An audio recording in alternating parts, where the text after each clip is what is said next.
Dionísio, que também é conhecido pelo nome de Baco pelos romanos, foi o último deus a integrar a corte dos deuses olímpicos. Ele é considerado o deus do vinho e do êxtase, mas também está relacionado às colheitas e à fertilidade. A origem do deus o distingue de todas as demais divindades olímpicas, pois Dionísio surgiu a partir da união de Zeus com uma mera mortal, que se chamava Semele. Zeus e Semele viveram um grande amor, mas isso despertou a ira da deusa Hera, esposa de Zeus. A rainha do Olimpo conspirou para destruir sua rival, e disfarçada de criada de Semele, Hera convenceu a jovem a pedir que Zeus se apresente a ela em todo o seu esplendor. A deusa sabia que o brilho intenso do grande deus seria algo que nenhum mortal poderia suportar. E assim, Semele foi transformada em cinzas. O que Hera não sabia é que Semele estava grávida, e entre as cinzas se encontrava o fruto desta união divina.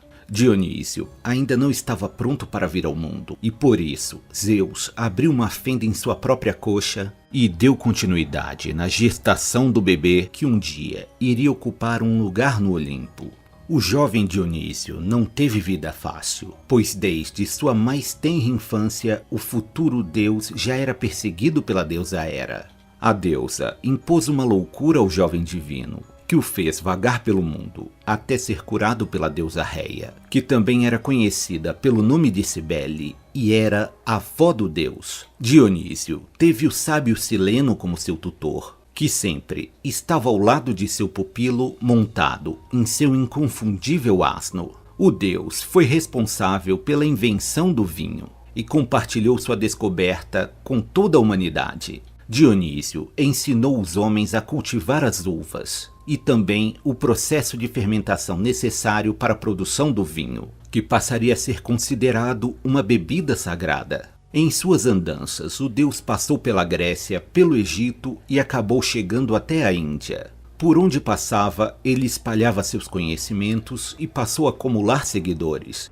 Um grande cortejo seguia Dionísio onde quer que ele fosse. Entre seus seguidores estavam as ninfas, os sátiros e as bacantes, que eram suas sacerdotisas, enquanto Dionísio desfilava em sua carruagem puxada por felinos. Quando ainda era jovem, Dionísio foi sequestrado por piratas, que acreditavam que por ele ser tão belo, o deus só poderia ser filho de um rei. Dionísio alertou aos piratas a respeito de quem realmente era, mas eles não acreditaram e só tinham em mente o grande resgate que receberiam.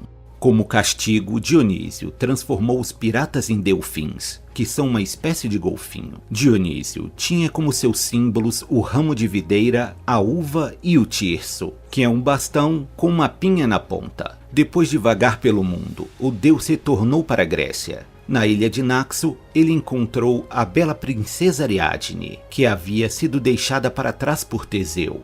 Dionísio tomou Ariadne como sua esposa e com ela teve vários descendentes. Em suas andanças pela Grécia, Dionísio passou a ter sua divindade reconhecida e diversos templos foram erguidos em honra ao deus. Mas seu culto ainda era muito exótico para grande parte dos gregos e por isso a propagação de seu culto enfrentou bastante resistência.